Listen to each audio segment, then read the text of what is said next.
हाय! प्रेमाने केलं तर काहीही स्वादिष्ट होतं. चला तर मग बनवूया दुधी भोपळ्याचा हलवा अगदी गोड आठवणींसोबत.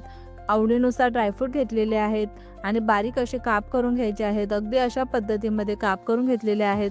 काही बेदाणे सुद्धा या ठिकाणी आपण वापरणार आहोत.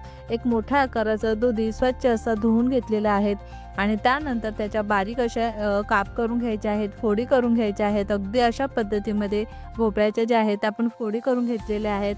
वरचा सालीचा भाग जो आहे तो काढून टाकायचा आहे. सालीचा भाग काढल्याच्या नंतर आतील बियांचा भागसुद्धा आपल्याला अशा पद्धतीमध्ये काढून घ्यायचे आहेत. छोट्या-छोट्या अशा फोडी ज्या आहेत त्या ठिकाणी आपण तयार करून घेतलेल्या आहेत. अगदी अशा पद्धतीमध्ये भोपळ्याचे जे आहेत ते या ठिकाणी आपण छोटे-छोटे काप तयार करून घेतलेले आहेत.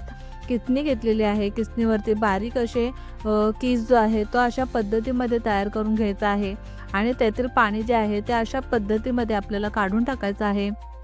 2 टेबलस्पून साजूक तूप घेतलेलं आहे. त्यामध्ये ड्रायफ्रूट जे आहे ते आपल्याला परतून घ्यायचे आहेत. त्यानंतर दुधी भोपळ्याचा किस आपल्याला तुपामध्ये छान असा परतून घ्यायचा आहे.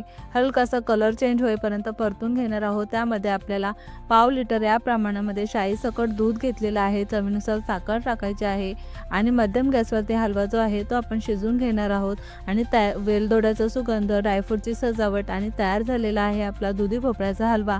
कसा वाटला नक्की सांगा. आवडल्यास लाईक, शेअर आणि सबस्क्राईब.